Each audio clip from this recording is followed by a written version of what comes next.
The OES engine has just been patented, or just been filed for a patent. And so in order to help you understand what the process is or what it's about, and we'll give this short little description. It is about trying to change the electrical generation method in particular, because there are restrictions to the current methods of using an engine to generate electricity. It's expensive, and it's not powerful enough to do the job. So this is a different kind of engine. It uses independent crankshafts, not just one, to create a much larger engine by using a revolving valve assembly and turbine use and things like that. So we start with this little version here.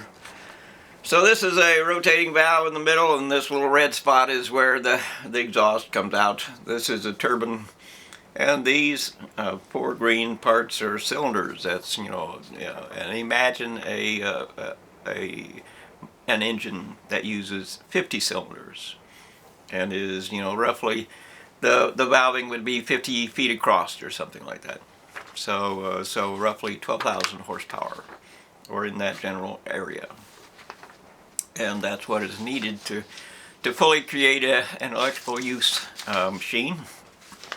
And with each independent cylinder, piston and cylinder, we have independent clutching, which means that if we have 50 cylinders operating at maximum power, we can shut half of them off when we do not need maximum power. And that, of course, is a major energy savings and a major pollution and so on, resource and so on. So, in order to get some idea of what the machine is, this is a basic drawing of what the machine would be for electrical generation. And there is a generator at the bottom here in this design. So the little light blue is structural members that hold the shaft. That's the pink part that ties it all together. This is a turbine, that little, and this is the exhaust for it. So we have cold air coming in through the bottom, which is a turbine as well, or an inlet turbine.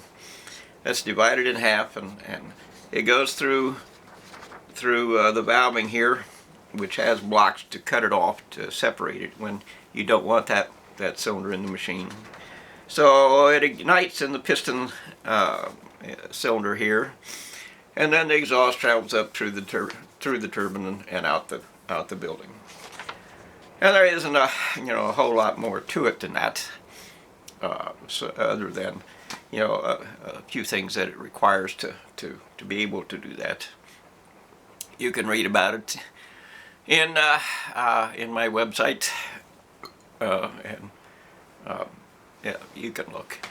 So anyway, the deal is that we can recreate electrical generation, and we can recreate it as a more of a local level kind of machine, so that we're not dependent on on distribution networks and all that. We can be separate as we used to be, and we can be using the excess heat for water generation and all kinds of things that we used to do before the university got involved and created the mess that is today.